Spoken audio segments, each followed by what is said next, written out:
Right, first of all, I'd just like to critique the women at the garage.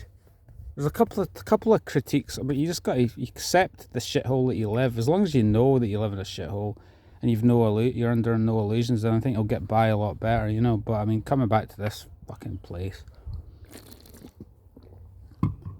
fucking embarrassment. Plus, they've got West Sound playing the whole time. You think the tunes would up their kind of level, but no.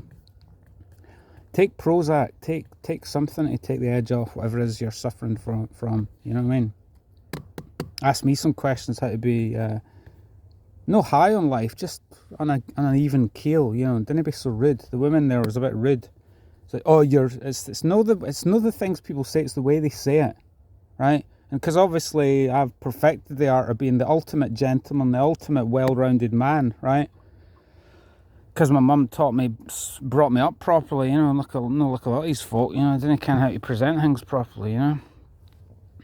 But she's basically like, the way she said, "Oh, your fly's undone," as if like, how dare you come in here and flash your crotch? I wasn't even showing my crotch. I was just showing you a bit of burgundy. You couldn't see the outline of my dick, so fuck off. And even if you had seen the outline of my dick, we got the privilege of seeing that, alright? So calm down, alright?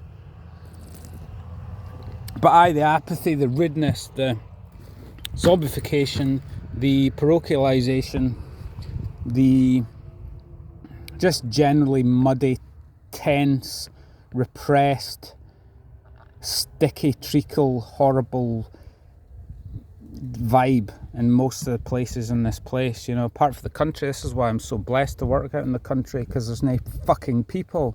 Yeah, look at that. Applause.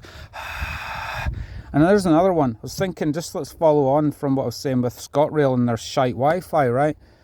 You get thinking about things, especially when you talk to your significant other about things like, you know, politics and the state of the country, which needs to be talked about, you know, and not to fire up old tensions and rivalries in order to start a new civil war, nothing like that, but just to address certain things and right certain wrongs. I was thinking to myself, why is the Wi-Fi is fucking pathetic. You can't even, it's just typical. It's like, it's no like being like, oh, first world problems. That's what folk would say. Well, it's like, does that mean we've got to accept every load of fucking bullshit thing and accept low standards and not,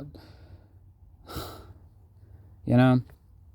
Because you would think ScotRail, I thought to myself, in Japan, you wouldn't have that, would you? You'd have decent Wi-Fi because we're in 2025. How long have we had the internet? You know, and I kind of thought to myself, there's a reason why they haven't fixed it, because one, people don't complain because we're such a repressed, servile nation, to quote, you know, Trainspotting 1 and all that, right? That people are too scared to complain as well. We're so repressed, right? And I thought to myself, ScotRail, what they're being beaten down by the English, probably controlled by an English company, and they're being all beaten down and repressed, and then punished. So then they displace that onto to the service, because I'm sure in England it's not as bad as that, is it? Or maybe the UK as a whole is just shit. Like, you know, you'd think, why is it so difficult to have decent Wi-Fi? Why is it so difficult to have decent customer service? Why is it so difficult to be around, to go in a pub and not feel like you're persecuted for being fucking brilliant, just for existing, literally doing nothing more than being 6'2". I'm just as God made me, so suck my dick if you don't like that.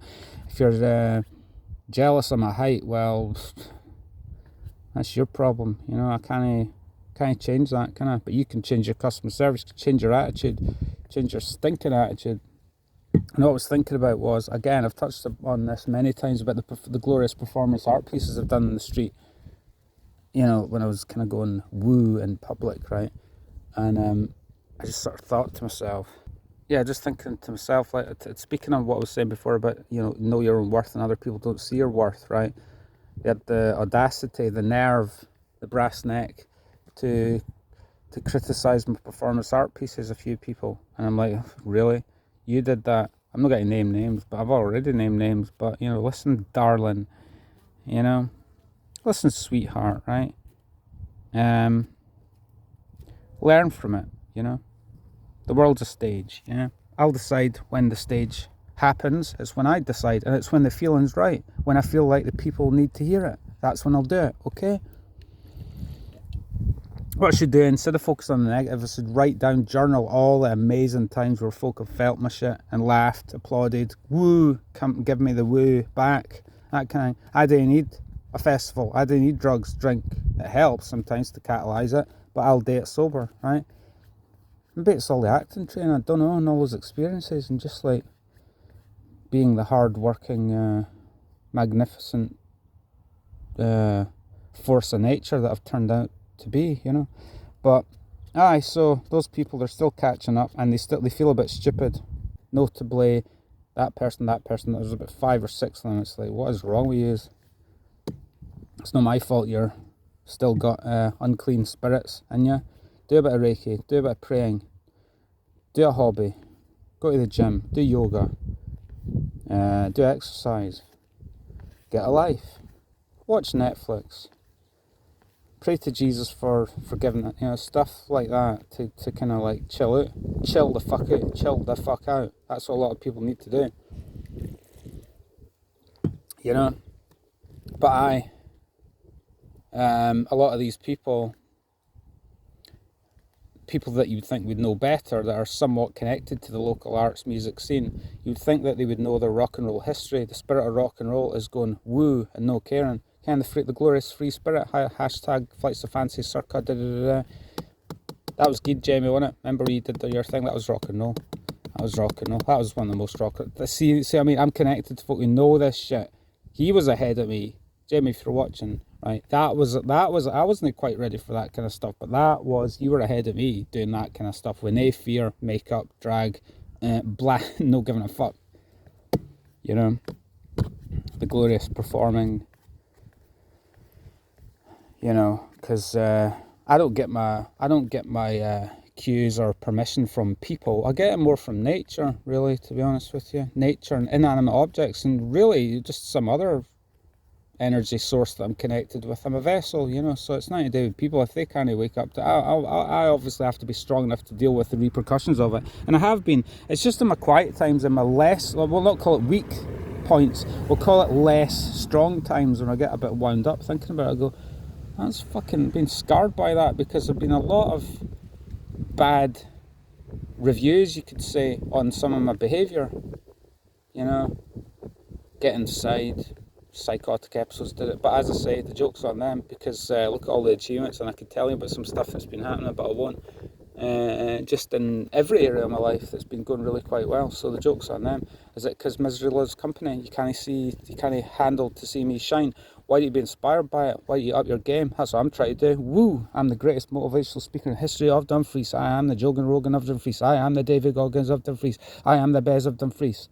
Dave the motherfucking Rave. How'd you like that? Yeah. Spirit of Ozzy coming through me. Spirit of Arnold Schwarzenegger. Spirit of Graham O'Brien.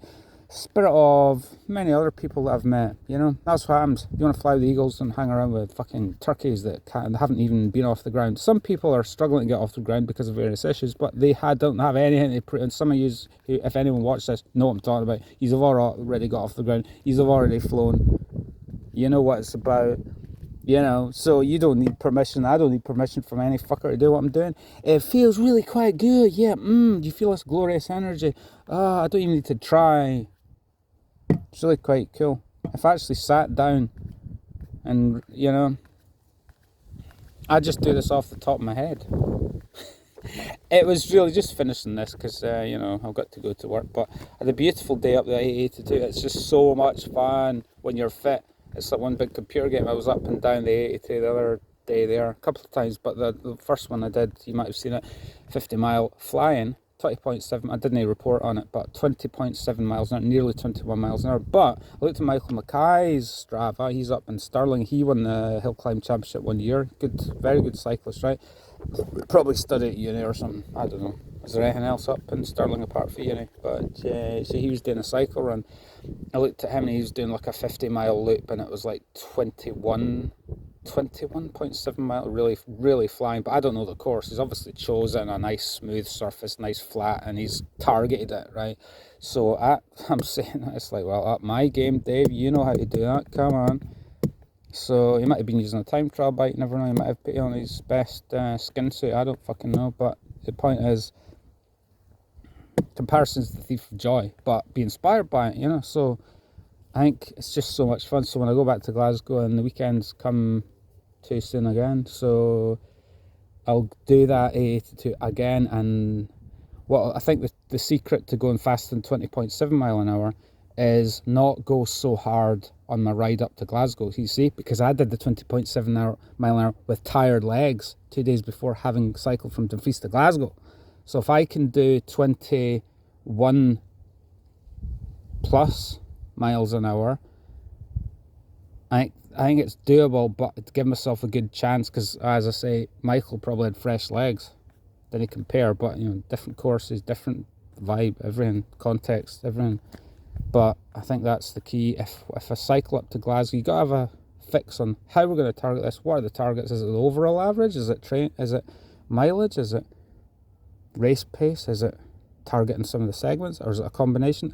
And how much of a proportion is it targeting certain segments? So I think what I'll do is I'll just not go so hard, but go respectable though. Basically, like I said before, go quicker with less effort. Go quicker with less effort, and then day after, bang it up and down the 82 and see if we can get 21 plus miles an hour, and then that would be really quite nice and have a beautiful day. I need to get to work at 8:10.